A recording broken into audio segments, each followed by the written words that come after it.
হাজার বছরের শ্রেষ্ঠ বাঙালি, কিন্তু এর পরিবারের কেউ বাঙালিরে বিয়ে করলো না। তার দায়িত্ব হচ্ছে দুর্নীতি, অপরাধ, অর্থ পাচার এগুলো দেখা, এই জায়গার দায়িত্বে।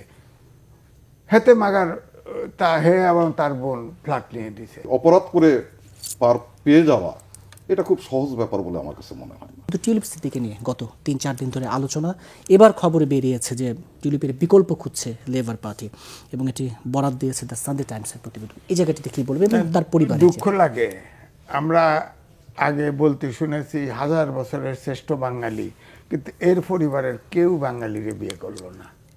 আপনি দেখেন সংসার করে সব বিদেশিদের সাথে। এখন দুর্নীতি করছে, আগে বলাই যেত না কারো নাম। আমরা টেলিভিশনে আসলেও আমরা ওই শেখ পরিবার বাদ দিয়ে কথা বলতে হবে, কোনোদিন বলতে পারিনি। এখন তো নিজেরই বেরোতে সবাই ভাগাভাগি করে কইছে। এই রাষ্ট্রটা একটা পরিবারের কাছে জিম্মি, লুটপাট সব কিছু হয়েছে। আপনি চিন্তা করেন তো, টিউলিপ যে ব্রিটেনের মন্ত্রী, পৃথিবীর ভিতরে এখনো গণতান্ত্রিক দেশ হিসেবে ব্রিটেন রাজা আছে, কিন্তু তার সত্ত্বেও এখনো বলা হয় ওয়েস্টমিনিস্টার সিস্টেমের গণতন্ত্রের সূতিকাগার। সেখানে জন্মগ্রহণ করছে, সে মন্ত্রী হয়েছে, মিউনিসিপ্যালিটি মন্ত্রী, রানিং মন্ত্রী, এবং তার দায়িত্ব হচ্ছে দুর্নীতি, অপরাধ, অর্থ পাচার এগুলো দেখা, এই জায়গার দায়িত্বে। হেতে মাগার হে এবং তার বোন ফ্ল্যাট নিয়ে দিছে।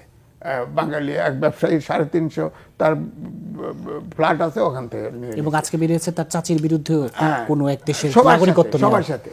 এখন চিন্তা করেন, রূপপুর, যার সাথে আমার ভাগ্য যেত, Rooppur atomic energy power plant যেটা হয়, যখন হয় প্ল্যান হয় পাকিস্তান আমলে হয়, তখন আমাকে কিন্তু ফিজিক্স পড়ানো হয়। আমার বড় ভাই ইঞ্জিনিয়ার, সে আমার বাবাকে পটাইছে যে এইটা হলে ফিজিক্সের ছাত্র পাবেই না, আপনারা এসে ধরবে চাকরি দেওয়ার জন্য। হেডেরে লুটপাট করে খাইছে। এখন এইটা কিন্তু ভেরি ইন্টারেস্টিং, কেউ জানে না, এটা স্টার্ট দিতে পারবে না, কারণ টাকা যেটুকু লুটপাটার করছে সঞ্চালন লাইন নেই, এই প্রজেক্ট চালু হবে না। অথচ কি বিশাল অঙ্কের টাকা, বিশাল অঙ্কের টাকা ভাগাভাগি করে খাইছে। এবং এই টিউলিপ সিদ্দিকি রাশিয়া গিয়া দাম বাড়ায় সেখান থেকে কমিশন লয়ে গেছে।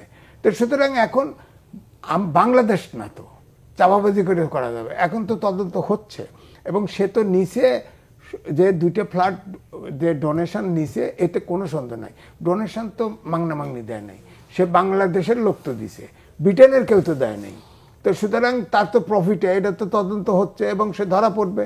যার ফলে যে সানডে টাইমসে এটা তো একটা ক্রেডিবল পত্রিকা, তার বিকল্প খুঁজতেছে। 4-5 জনের ছবি দেবে দিছে, 4-5 জনের ছবি বিকল্প হিসেবে দেখানো হচ্ছে, তার বিকল্প হবে। এবং আমার ধারণা সে টিকে, যদি অন্য কিছু না হয়, অন্তত সে মন্ত্রী থাকছে না, সে ব্ল্যাকলিস্টেড স্টেট।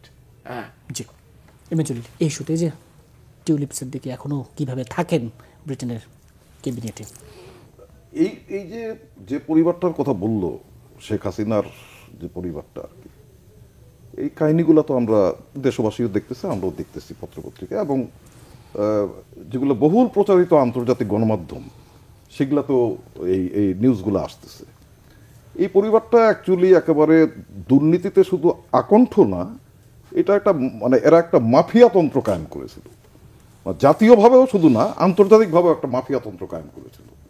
এবং এই মাফিয়াতন্ত্র কায়েম করেই এরা ফ্যাসিস্ট শাসনটা একদিন চালা যাইতে পারছে বা জাতির ঘাড়ে চাপাই দিতে পারছিল।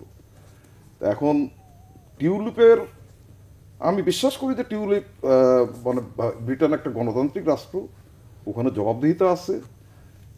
এই বিষয়গুলো যখন বেরিয়ে আসতেছে, তো তার বিকল্প সে বোধহয় ওই আজিজ ভাই যেটা বললো, আমি একমত যে এরকম একটা গণতান্ত্রিক দেশে ওই অপরাধ করে পার পেয়ে যাওয়া এটা খুব সহজ ব্যাপার বলে আমার কাছে মনে হয় না। তো কাজেই টিউলিপের যে দায়িত্ব দিছিল, সেই দায়িত্ব হয়তো তাকে ওখানে তার পক্ষে থাকা সম্ভব হবে না। এবং ওটা খুব সেন্সিটিভ সোসাইটি, ব্রিটেন খুব সেন্সিটিভ সোসাইটি। সামনে নির্বাচনেও এটার মারাত্মকভাবে এফেক্ট করবে সব দিক থেকেই। আর লেবার পার্টির নিজেদেরও তো ভাবমূর্তির একটা বিষয় আছে, পার্টির ভাবমূর্তির ব্যাপার আছে। রুলিং পার্টি বলেই কিন্তু এখন আলোচনায় আছে, বিরোধী দলের কালকে বোধহয় কোন একটা পত্রিকায় দেখলাম যে একটা বিশেষ যে ব্রিটেনের প্রধানমন্ত্রীর সাথে বোধহয় তাদের একটা বোধহয় বিশেষ সম্পর্কের কারণে প্রধানমন্ত্রী কিছুটা ডিফেন্ড করার চেষ্টা করছিল, বাট এটা বোধহয় খবর বেরিয়েছে এখন যে এখনো তিনি আস্থা রাখছেন এই ধরনের একটা খবর বেরিয়েছে। কিন্তু এটা বোধহয় আমার মনে হয় না যে ব্রিটেনের সোসাইটিতে এটা ব্রিটেনের মতো একটা রাষ্ট্রে এটা ধোপে টিকবে বলে আমার কাছে মনে হয় না। জি, আমরাও সেদিকে চোখ। আর এই যে দুর্নীতির, আমি মনে করি শেখ হাসিনার এই ফ্যাসিস্ট শাসনের শুধু এই দুর্নীতি না, সব কিছুর বিচার নিশ্চিত করতে হবে।